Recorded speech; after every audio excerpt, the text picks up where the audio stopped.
Three different kinds of lubrication, some new parts, lots of old parts. All of that goes inside the steering column. Welcome back to Made by J&D. Done a little bit of cleaning on all the parts. I've got them separated over there. The last step in shortening this column, or at least the hardware, the big parts, is I've got to push this out and got to shorten it a bit. So the best way to do that is with a block of wood and a hammer, I think. I think this is Jarrah or red gum. The hardest wood I've got. Let's try that. No. This is a small metalworking hammer.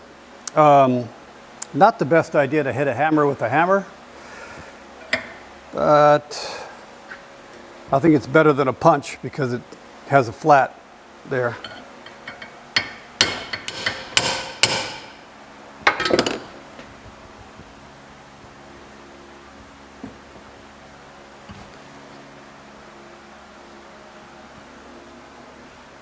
Flat hollow tube. Plastic was extruded into some slots. The overall length on this needs to wind up 25 3/4. Yep.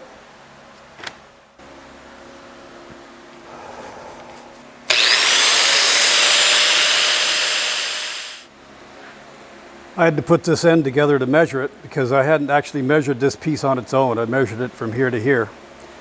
This is, I just drilled out the original hole that was there to hold the plastic. The other one's gone. That is 25 3/4. So all I have to do is do a plug weld and start reassembling everything.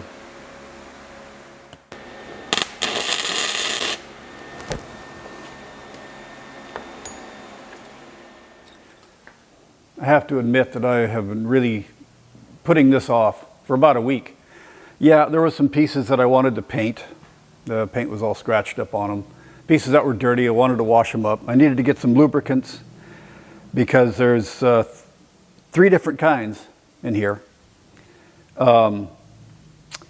And by all accounts, reassembly of these is going to be hard. I've reviewed a couple of pretty good videos several times. The trouble is they're not exactly for this unit, and they didn't go as deeply as I'm going here. They didn't, for this piece here, wasn't fully disassembled. It has the, this piece had the mechanism for actually controlling tilt steering. There's some rods that go up and down and some stuff in it. That piece wasn't disassembled. There's switches and pieces that I've taken out that I didn't record them very well when I took them apart because now I'm not sure how it goes back together. But what happens is these pieces here, 2 little cages. I didn't look that hard, I guess, or not hard enough. But in here are 28 little ball bearings. Those 28 are divided amongst these 2 cages, and the bearings fall out easily. You need to use a lot of grease in them to hold them in place. One of them goes around here. This is an inner race. The other inner race is right here. And in one video, he's calling this the retainer, I think. But this retainer slides. If there's ball bearings here and ball bearings here, well, it's pressing them together to, limit movement. Part I'm not really sure about, I think I got it right, is this little cage fits only down that far. But it fits into this. And I think what happens is, in conjunction with this spring and something else, at the very end of the assembly is where you put this in. This goes in a certain way. It's one way. It's keyed to this, in that there's kind of a slot there where it has to fit on that. What I think happens is this spring goes into this little cage. That cage presses against that, and it gives some little movement there to actually compress that. And it's the very last step before putting on the steering wheel. But this little key here, that goes into a slot, this slot right here. The bearings are compressing. There's the outer race here, and there's another one on this side. And so that shaft goes through there, and the bearings keep it in place. So all the bearings that go on these two have to be kept in place until the very end of assembly. Well, there's a lot that goes on between then and then. For one reason I can't understand is there are some little, inside here, some little rubber plastic things. One of them fits right in there, and another one goes up in here, and then this one keeps falling out of that spot there. This lever here is what lever screws into the end here, and that's what controls the actual tilt. So now I've finally worked up the gumption to actually try to assemble this, hoping I've cut everything correctly and that there are no misalignments and that I remember where stuff goes. There's a lot of stuff. I was able to find a replacement crown bearing. This crown bearing goes on the very bottom of the steering shaft. Lithium grease is used on sliding parts where there's metal to metal. This is regular bearing grease. That's going to go on where this grease is going to hold the little ball bearings in place. And then the third type of grease was silicon. Now the one video that I reviewed, he just put red grease in it. I've looked on quite a few websites that don't really have pictures, but they have descriptions. What kind of grease to use on these? These are the little plastic things that go into that global round bearing in the steering shaft. Well, they're plastic, and plastic doesn't react well to regular bearing grease. Bearing grease is a petroleum product. These are a petroleum product, and these can turn soft or degrade them. They're arguing about what kind of grease to use. Well, silicon grease is the way to go, because that's, from my studies, it's going to do no harm to these, and they keep good lubrication, and it's waterproof. There's another little gear here that works on the locking mechanism for turning the key and locks the steering wheel and such. That's also plastic, so that'll also have some silicon grease. However, this piece that it engages, that part works on this cam. And that's what's going to pull up and down on, right here, it's going to pull up and down on a rod that actually works the ignition switch down at the base of the steering column. Well, this slides, so that's going to have lithium grease on it. Now, why lithium grease? Why not bearing grease? I don't know. I don't know. But that's what they called out, so that's what I'm using. I've got this problem where I wish I could just go ahead and do what I'm told. It's never been a thing with me. I have to know why. If I know why, I can figure out how important it is or how much trouble I should take to do it right. I don't know why I'm doing it this way, other than I can't find any reason not to. And that's what people are advising. I just can't find any answer about why lithium grease and not regular bearing grease. I don't know. So anyways, starting reassembly. And I would be lying if I didn't say I was completely freaked out by it. On the scale of things being intricate, I think this is going to tie anything I've done before. Now, okay, I bought the manual. I've reviewed things online multiple times. They all show a little bit of what I needed to see. Happily, one of the guys online actually took very clear photographs, and I was able to identify some pieces that weren't clear in the manual. And they assume you know what the parts are named, and well, I don't know what they're named, and I couldn't find anything that actually a broken up parts list that called this is this, that is that, shields, springs. So yeah, gonna have to make some of it up. And that really wouldn't be so bad, except I have 2 left thumbs. I've got white lithium grease inside there already. I wanted to show this here though. There is wear on this piece right here. And there's a matching wear on this piece right here.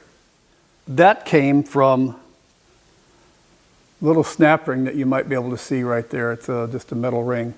I'm just going to put these in a different position so that that rubs in a new spot, and that'll take care of that wear that's on these two pieces.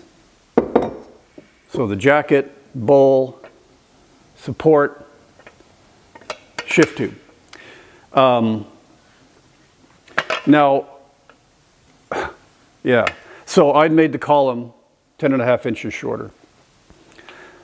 I had made the steering shaft 10.5 inches shorter. I thought I had also, I could have sworn to it, that I had made the shift tube 10.5 inches shorter. I was off by 1.25 inches. I don't know how.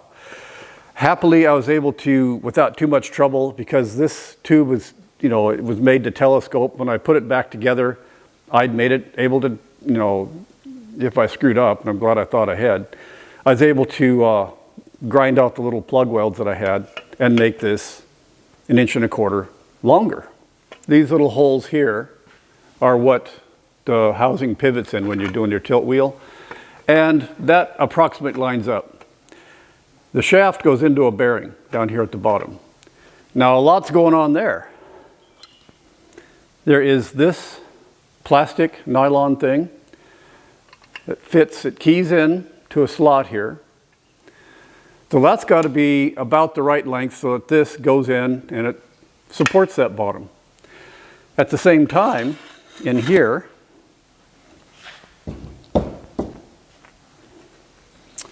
down in there is the top end of the shift tube, and that's in this support. That supports the top end of that shift tube. So I'm rotating this, and it's rotating here, and it's rotating in this plastic bit. Well, the plastic bit's also holding this ball bearing. And that ball bearing fits in approximately like here, and that's going to support the steering shaft. All that has to line up pretty close. And that's why when I had measured this and cut all these down, you have to be pretty precise when you're shortening this, that all those things line up in this. I was off by 1.25 inches. I was able to come back to it, and that made me worry. I cut everything else wrong too. So far, it appears that when I put this all together,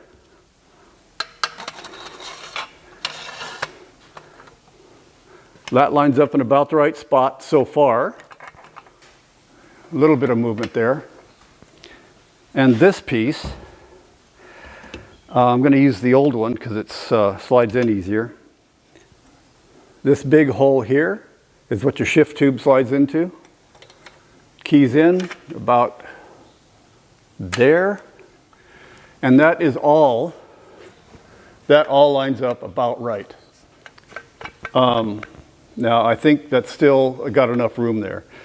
This top spline here has to go into the steering box, or into the link to the steering box. So I'm hoping I still have that part right. That's going to be harder. I have to pretty much all assemble this before I know for sure if that's going to work. There's one line in an older movie called Tron, the original Tron. These two guys are escaping from whatever's chasing them. And they're overjoyed because they managed to make it to a kind of a safe place. And the one guy turns to the other and he says, well, we made it this far. Yeah, we made it this far. Steering wheel is working. I still haven't gotten the upper bearing housing in here yet because the next part in the assembly in the manual is the switch, the little working rod here that runs the ignition switch, which is, where'd I put it? Right here. I don't know if you can see it, but there's a hole all the way through it. This black part here actually slides, makes contacts between these various little connectors. The mark here is the extent, how far that switch actually travels. It is about 7/8 of an inch. I don't know if you can see it. The hole, the slot is there, and I've actually got the mark further over to the left. This is the actual rod that works it. So it slips in there, and you have to pull it quite strong And that's the start, and then run. I think this next position down is accessory, off. You can push a little bit further, and I don't know if that's actually a connection or if it's just the switch going too far. But I'll plan for having the whole travel here. But at the moment, I've just made these marks. These are the most important. The switch used to be mounted like this. This rod slips through here, and there's a slot. That should move smoothly in that little slot. It is worked by this little rod here. And that's all the cam and workings of the ignition switch goes in there, and this is the off position, and all the way, whoops, I pushed it out, doggone it. But all the way out is the start position. Okay, this thing's kind of hard to align. I've got to get that right. Because I shortened the upper part of this about 3 inches, I have to shorten this rod about 3 inches. I made a mark. 3 inches is between my fingers here. So I got to bend this up right there. Trouble is, I have to make sure that I am within this amount of adjustment. There's the hole adjustment, and I can only go about maybe 3/8 of an inch. Not even. So I have to make sure that bend is pretty close to being in the right spot. And on top of that, it's got to move smoothly so that the key can work it. Now, you can't really tell too much, but I've already modified this rod a little bit. This used to spiral around the steering column. It had to in order to go from here over to this side. I've done the modifications that I need to make there's a bunch of gentle little bends here, and I've taken some bends out just in order to get it to move smoothly at this point before it's actually in the switch yet, so I might have to do some more. But at the moment, it can move fairly smoothly. Against all odds, I think I got it. Made my final few little bends on this. Goes into the slot okay. It slides well. Well, it slides well, but it also slides and lines up with this. That doesn't cause any binding there. Put these 2 little screws in. According to the book, this is supposed to be left loose. Then when you get it into the vehicle, you adjust it then to get your neutral safety or whatever they called it aligned. And if I go to the start position,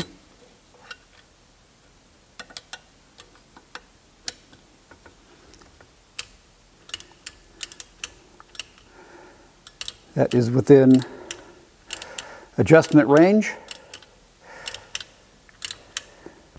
Cool. Wow. I had to put it together 3 times. The other 2 times, the 2 failed attempts, had to do with the locking barrel and the rack that's on this side that runs this rod up and down. The first time, the rod wasn't engaged with it, and it wasn't moving at all. And so that means taking everything apart all the way to the hinges, where it hinges for the tilt steering. Got that put on together, but what I didn't notice then was I had somehow misaligned the cam that comes across to that rack, misaligned it by 1 tooth, and that meant I couldn't get all the way off here. So that meant everything came out again, the switches, all that stuff. However, I didn't have to take the hinge pins out that time. I was able to do it another way.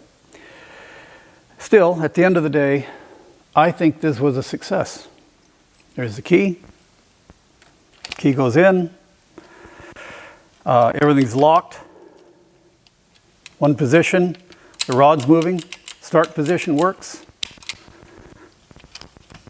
Locks. Back to unlock. I can move this lever as well. And the switch is working up here. So everything works. Put it in park. Key comes out. Everything's locked. Works as it should. Everything works smoothly. That's even the most amazing part, is it works smoothly. Okay, the next step, putting this into the fire truck. in the position it's going to be, and then making that link do what it needs to do to join up to the steering box. Okay, I've got the steering all the way right. I've got my new link installed. It's going over to my new bell crank, which goes over to the other new link that I've made. It goes over to the steering box. Between the front of this arm here and the back of the cab, I have the 1/2 inch I was looking for. And there's the stub sticking up. I'm going to put the steering wheel in now and see how my how that link joins up.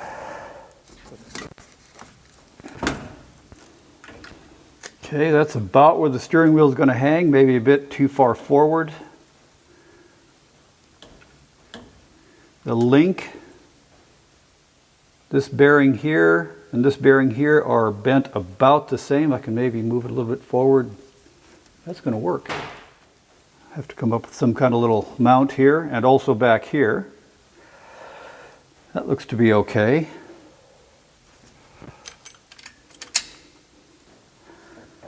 And look at that. Yeah, it's going to need a mount up in front as well, because that's all the way turned right.